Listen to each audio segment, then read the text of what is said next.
Hey everyone, and welcome to LunaLingo. Today, we are starting our Spanish adventure right at square one.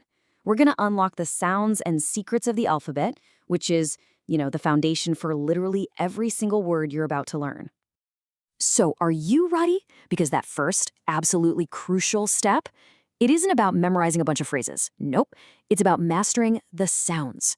I know it might seem a little basic, but trust me, it is the key to actually being understood. And I get it. You might be thinking, it's just the alphabet. How hard can it be? But getting these sounds right from the get-go, well, that's the difference between having a real conversation and just getting a confused look.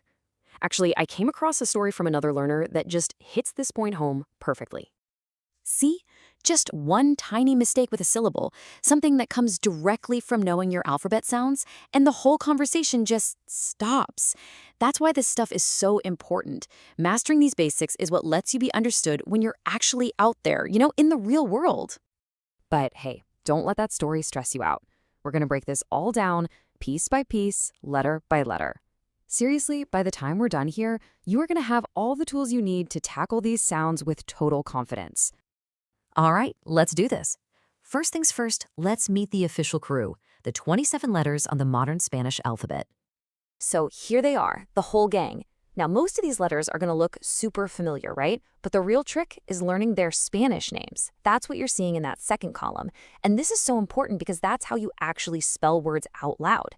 So, for example, A is A, B is be, C is se, D is de, E is e, F is ife. Once you get this pattern down, you can spell literally anything.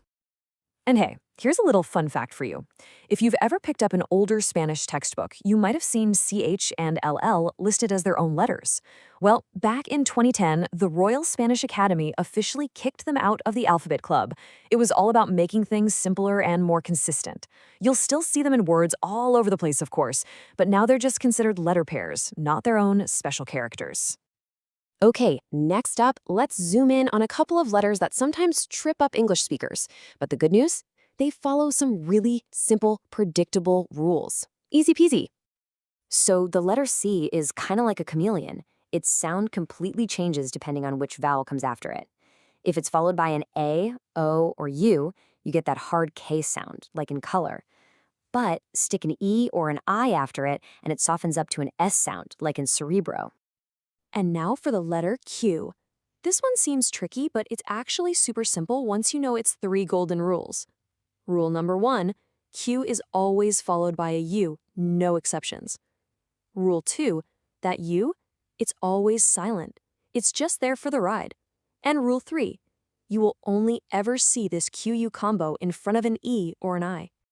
So when you put all those rules together, you get just 2 sounds. Que, which sounds like in queso for cheese, and qui, which sounds like qui, as in quizá for maybe. It's actually a pretty clever way to get those sounds without using the letter K all the time. Okay, now it's time for 2 letters that really give Spanish its unique personality. One is totally silent, and the other, well, you won't find it anywhere in the English alphabet. First, let's talk about the silent H or ush. The rule here couldn't be easier. When you see it at the start of a word, you just don't say it. It's a ghost. That's why hello is pronounced hola, not hola. The H is just there for looks, for spelling. And here it is, the superstar of the Spanish alphabet, the ñ. This is the one with the cool little squiggle on top. It makes that ñ sound, kind of like the one you hear in the English word canyon. You hear it perfectly in the word niño, which means child. Okay, we've met the letters, we've tackled the tricky sounds. Now let's put it all together. It's time to put our new skills to the test and spell a couple of words. All right, have a look at this word, vaca. How would you spell that out loud using those Spanish letter names we went over? Go on, give it a shot. I'll give you a sec. So, how'd you do? The answer is you've say ah. Great job if you got it. Remember, the key is using the letter's name, not the sound it makes in the word. Ready for one more? Let's try it with our special character. How do you spell niño? You got it. It's ñ, o. And just like that, you're spelling in Spanish. See? It really is all about just knowing those letter names. You're doing great. And that's it. You have officially made it through the entire Spanish alphabet. And hey, this isn't just some small thing. This is a huge first leap. This is the foundation for everything else in your Spanish journey. So before we wrap up, let's just quickly recap the top 3 things to remember. First, the Spanish alphabet has 27 official letters. Second, the sounds for C and Q are all about which vowel comes next. And third, the H is silent and the ñ has that awesome ñ sound. You now have the basic building blocks to read, say, and spell any word you want in Spanish. So the only question left is, what's the first Spanish word you're going to learn to spell? Thanks so much for hanging out with me here on LunaLingo. I can't wait to see you for our next adventure.